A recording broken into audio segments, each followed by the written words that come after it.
আক্তার হোসেনের উপর ডিম নিক্ষেপের ঘটনায় প্রতিবাদে এনসিপির ৩ দফা দাবি। যুক্তরাষ্ট্রের নিউ ইয়র্কের জন এফ কেনেডি আন্তর্জাতিক বিমানবন্দরে ন্যাশনাল সিটিজেন্স পার্টি এনসিপির সদস্য সচিব আক্তার হোসেনের উপর ডিম নিক্ষেপের ঘটনায় তীব্র নিন্দা জানিয়েছে দলটি। এই ঘটনাকে সন্ত্রাসী হামলা আখ্যা দিয়ে এর জন্য বাংলাদেশ সরকারকে দায়ী করেছে এনসিপি। একই সঙ্গে তারা সরকারের কাছে ৩ দফা দাবি পেশ করেছে। ইতিমধ্যে আক্তার হোসেনকে ডিম ছুড়ে মারার ঘটনায় এক ব্যক্তিকে নিউ ইয়র্ক পুলিশ আটক করেছে বলে বিবিসিকে জানিয়েছে নিউ ইয়র্ক ভিত্তিক সাংবাদিক সঞ্জীবন সরকার। তিনি জানিয়েছেন আটক ব্যক্তির নাম মিজানুর রহমান চৌধুরী এবং তিনি বাংলাদেশে কার্যক্রম নিষিদ্ধ আওয়ামী লীগের একজন কর্মী বলে জানা যাচ্ছে। গতকাল সোমবার ২২ সেপ্টেম্বর এনসিপি ডায়াসপোরা অ্যালায়েন্সের এক বিবৃতিতে বলা হয়েছে, ডক্টর মোহাম্মদ ইউনুসের সরকারি সফরের অংশ হিসেবে নিউ ইয়র্কে পৌঁছানোর পর আওয়ামী লীগ সমর্থক সন্ত্রাসীরা আক্তার হোসেন ও তাসনিম জারার উপর আক্রমণ চালায়। বিবৃতিতে আরও বলা হয়, এই ঘটনা কেবল রাজনৈতিক সহিংসতার বহিঃপ্রকাশ নয়, বরং রাষ্ট্রের কূটনৈতিক মর্যাদা ও নিরাপত্তা ব্যবস্থার চরম ব্যর্থতা প্রমাণ করে। বিবৃতিতে এনসিপি প্রশ্ন তুলেছে, যদি সরকারি সফরের অংশগ্রহণকারীরা ন্যূনতম নিরাপত্তা না পান, তবে বিদেশে অবস্থানরত বাংলাদেশি কনসুলেট ও দূতাবাসগুলোর অস্তিত্বের যৌক্তিকতা কোথায়? তারা কাদের স্বার্থে কাজ করছে? আর কেন এই ধরনের অপরাধীদের বিরুদ্ধে কার্যকর ব্যবস্থা নিচ্ছে না?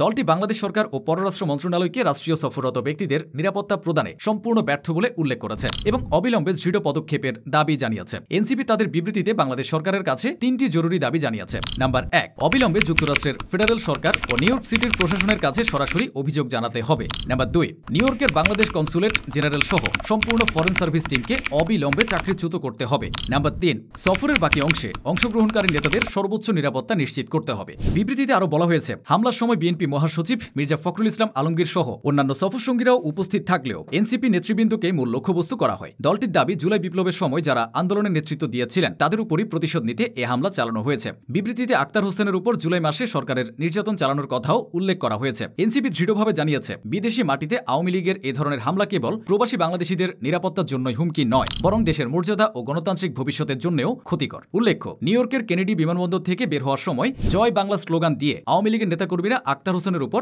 ডিম নিক্ষেপ করে। এই সময় তাদের সঙ্গে ছিলেন বিএনপি মহাসচিব মির্জা ফখরুল ইসলাম আলমগীর এবং তারেক রহমানের পররাষ্ট্র বিষয়ক উপদেষ্টা হুমায়ুন কবির। ঘটনার পর নিউ ইয়র্কে উপস্থিত এনসিপি নেতাকর্মীদের সঙ্গে আক্তার হোসেন আওয়ামী লীগ বিরোধী স্লোগান দিচ্ছেন এমন ভিডিও ছড়িয়ে পড়েছে সামাজিক যোগাযোগ মাধ্যমে। সে সময় আক্তার হোসেন এনসিপি কর্মীদের সাথে শেখ হাসিনার বিচার চাই, গণহত্যার বিচার চাই, ইনকিলাব জিন্দাবাদ, মুজিববাদ মুর্দাবাদ স্লোগান দেন। সামাজিক মাধ্যমে ভিডিওগুলোতে দেখা যায় আক্তারের নেতৃত্বে এনসিপি যখন এসব স্লোগান দিচ্ছে তখন ঠিক রাস্তার আরেক পাশে ব্যানার নিয়ে দাঁড়িয়ে স্লোগান দিচ্ছে আওয়ামী লীগের কর্মীরা। এরপর সেখানে উপস্থিত সাংবাদিকদের সাথে কথা বলেন আক্তার হোসেন। তিনি সেখানে বলেছেন, আমরা সেই প্রজন্ম যারা হাসিনার গুলির সামনে মাথা নত করেনি, ভাঙা ডিমে কিছু আসে যায় না। এই ঘটনার মধ্য দিয়ে আবারও প্রমাণিত হয়েছে আওয়ামী লীগ একটি সন্ত্রাসী সংগঠন।